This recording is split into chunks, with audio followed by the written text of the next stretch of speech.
여러분 안녕하세요. 자음과 모으면 철학자 시리즈 플라톤이 들려주는 이데아 이야기 그 세 번째 시간입니다. 우리가 지난 시간에 이데아에 대해서 배웠어요. 그래서 여러분들 이제 이데아가 뭔지 정확히 아셨죠? 자, 그래서 우리가 책 처음에 정의를 찾으라고 편지가 왔었잖아요. 범인한테. 그래서 바로 그 정의를 이제 찾아봐야 돼요. 자, 여러분들. 자, 그런데 이 대원들이 이 정의를 찾기 위해서 정의 찾기 대회를 열죠. 여러분들이 한번 생각을 해보세요. 정의가 무엇인지에 대해서. 제가 힌트를 한번 줘볼게요. 객관식으로. 자, 정의란 무엇일까요? 첫 번째, 기게스. 기게스의 행동이 과연 정의로운 행동일까요? 자, 두 번째, 눈으로 보는 것. 자, 우리가 눈으로 보는 것. 과연 이것이 정의로운 행동일까요? 자, 세 번째, 이데아. 그렇죠. 이데아가 과연 정의로운 거에 가까울까요? 자, 답은 뭔 것 같아요? 그렇죠. 이데아가 바로 정의로운 행동에 가깝겠죠. 눈으로 보는 건 가짜라 그랬잖아요. 그런데 가짜가 정의로우면 안 되니까 당연히 이데아에 가까울 거예요. 자, 그래서 여기 수사 대원들이 일단은 편지를 쓴 범인, 그리고 자신들을 태양의 방, 선분의 방, 동굴의 방으로 데려갔던 그 유령의 주인이 누군지 알았어요. 즉 범인은 바로 플라톤이었죠. 자, 왜 플라톤이 이런 편지를 보냈을까요? 제가 첫 번째 시간에도 얘기했지만 정의가 없는 사회에서 정의란 무엇인지에 대해서 질문이 나오는 거예요. 즉 2011년을 살아가는 대한민국에도 정의가 무엇인지, 정의란 어떤 것인지에 대한 사람들이 궁금증이 커져서 바로 이런 질문을 던진 것 같아요. 자, 그러면 정의가 무엇인지에 대해서 본격적으로 찾아볼게요. 정의가 무엇인지는 플라톤 선생님이 쓴 국가라는 책에 있어요. 국가. 여러분들, 국가라는 책에 플라톤 선생님이 정의란 무엇인지 다 써놨어요. 자, 그런데 국가라는 책이 너무 두꺼우니까 여러분들 지금 가서 읽으라 그러면 힘들어요. 그래서 여기 대원들이 국가를 연극으로 꾸며봤어요. 자, 한번 볼까요? 일단 등장인물로서 플라톤이 있겠죠. 당연히 플라톤 선생님이 쓰셨으니까 플라톤이 있을 거예요. 원래 국가라는 책에는 소크라테스 선생님이 주인공인데 여러분들 편의상 여기 주인공들은 책의 주인공들이 플라톤 선생님을 연극의 주인공으로 세웠어요. 자, 그리고 두 번째로 케팔로스라는 사람이 나오는데 케팔로스는 그리스에서 엄청난 부자였어요. 자, 세 번째, 폴레마르코스는 케팔로스의 아들이에요. 자, 그리고 네 번째, 트라시마코스입니다.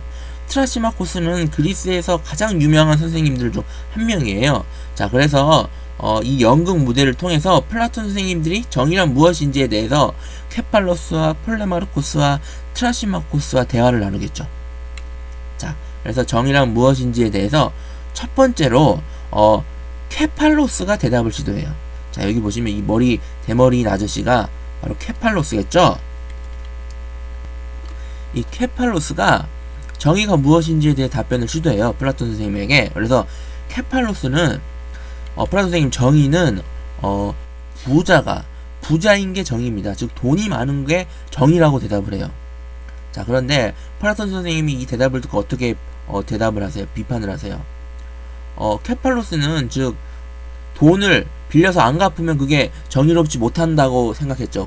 그러니까 빌린 것을 다 갚아야 되고 부자면 빌릴 일도 없으니까 늘 정의롭게 살 수 있다고 얘기하셨어요. 자, 그런데 플라톤 선생님은 만약에 정신이 이상한 사람이 무기를 맡겼는데 그 정신이 이상한 사람이 정신이 더욱 이상해져서 무기를 내놓으라 그랬단 말이야. 자, 그런데 그 무기를 내놓으면 어떻게 돼요? 이 정신이 이상한 사람이니까 말 그대로 그 무기를 가지고 사람을 해칠 수 있겠죠. 자, 그런 경우에는 내가 물론 빌려줬지만 그걸 다시 갚는 게 정인가? 갚지 않는 게 정인가? 그렇죠. 그때는 되돌려주지 않는 게 정이겠죠. 자, 이렇게 비판을 하세요. 그래서 그건 정의가 아니라고 얘기를 합니다. 여러분들, 그리고 상식적으로 부자가 정의면 대부분의 사람들은 정의롭지 못하겠죠. 부자가 아닌 사람들이 더 많으니까. 자, 그래서 케팔로스의 답변이 부족해서 케팔로스의 아들이 나와요. 자, 케팔로스의 아들인 폴레마르코스가 정의란 무엇인지에 대해서 답변을 하죠. 선생님, 정의는 일단 친구에게는 이롭게 좋게 하는 겁니다. 그리고 나쁜 사람, 적에게는 해를 입히는 것, 나쁘게 하는 것이 그것이 바로 정의입니다. 라고 대답을 해요. 자, 여러분들 어떻게 보면 맞는 것 같기도 하죠. 자기가 좋아하는 친구, 친한 사람에게는 좋게 대하고 나쁜 적에게는 나쁘게 하는 게 정의다. 맞는 것 같은데, 자, 플라톤 선생님이 이것도 어떻게 답변을 하냐면, 자, 남에게 해를 입히는 것이 과연 정인가?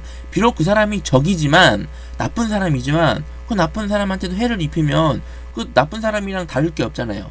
그래서 남에게 해를 입히는 것이 어떻게 정의가 될 수 있지? 이렇게 대답을 하세요.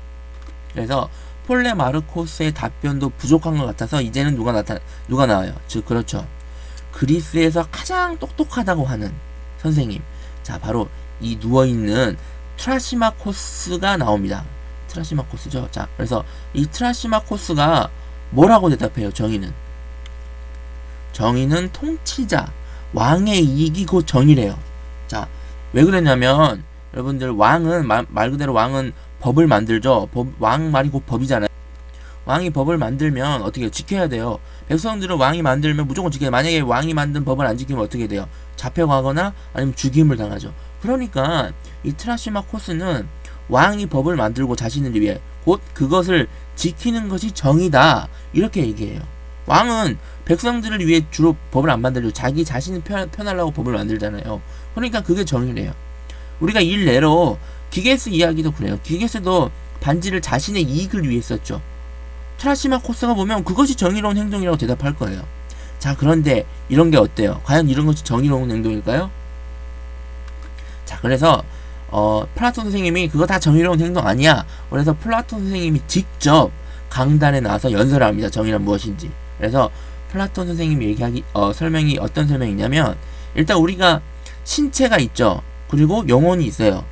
즉, 우리가 신체를 머리, 가슴, 배라고 나눌 수 있잖아요. 그래서 영혼도 신체를 나누듯이 그렇게 부분으로 나눌 수가 있어요. 그래서 신체의 머리에 해당하는 부분이 지혜, 자, 그리고 가슴에 해당하는 부분이 용기, 그리고 배에 해당하는 부분이 절제예요. 자, 그런데 아까 강의 초반에 정의는 영혼, 즉 이데아에 가깝다고 그랬죠. 그러면 이 바로 지혜, 용기, 절제, 요 세 개와 관련이 있을 것 같아요. 자, 그렇죠. 자, 그래서 플라톤 선생님의 결론을 한번 들어볼게요. 자, 플라톤 선생님의 결론은 정의란 용기, 그리고 절제, 그리고 지혜, 이 세 가지가 조화를 이루는 것이 정의래요. 자, 우리는 이거를 플라톤의 사주덕이라 그래요. 자, 선생님이 정리하면 누구나 다 영혼을 갖고 있죠. 사람들마다. 여러분들 다 영혼이 있어요. 그러면 영혼이 있으니까 여러분들한테도 지혜도 있고, 여기 지혜, 그리고 용기도 있죠. 자, 그리고 절제도 다 있어요. 그래서 여러분들의 영혼이 갖고 있는 이 지혜, 용기, 절제를 적절하게 조화를 잘 시키면 그게 바로 정의래요. 정의. 그래서 즉 정의는 어디에 있는 게 아니라, 정의의 사도같이 힘들 때 나타나는 게 아니라, 즉 여러분들 마음속에 있는 게 바로 정의예요. 아셨죠? 자, 그래서 플라톤 선생님이 얘기해요. 정의로운 사람이 행복한 사람이라고 얘기를 합니다. 우리가 기게스를 보면 완전 부럽고 행복해 보이지만 기게스는 행복한 게 아니에요. 왜냐면 자신의 이익을 위해 자신의 능력을 사용했기 때문에 결국은 행복하지 않고 불행하게 될 거예요. 그래서 여러분들은 행복해지려면 여러분들 스스로가 지혜, 절제, 용기를 잘 조화시켜서 정의로운 사람이 돼야 돼요. 이게 바로 정의입니다. 플라톤 선생님이 얘기하는 정의예요.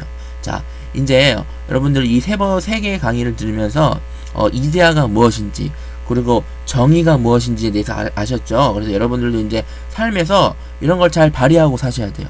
플라톤 선생님 말대로. 잘 아셨죠? 자, 이것으로 우리가 플라톤 선생님이 들려주는 이데아 이야기를 마치고, 우리가 다음 시간에 다른 철학자를 가지고 우리가 다시 만나보도록 할게요. 자, 그러면 수고하셨습니다.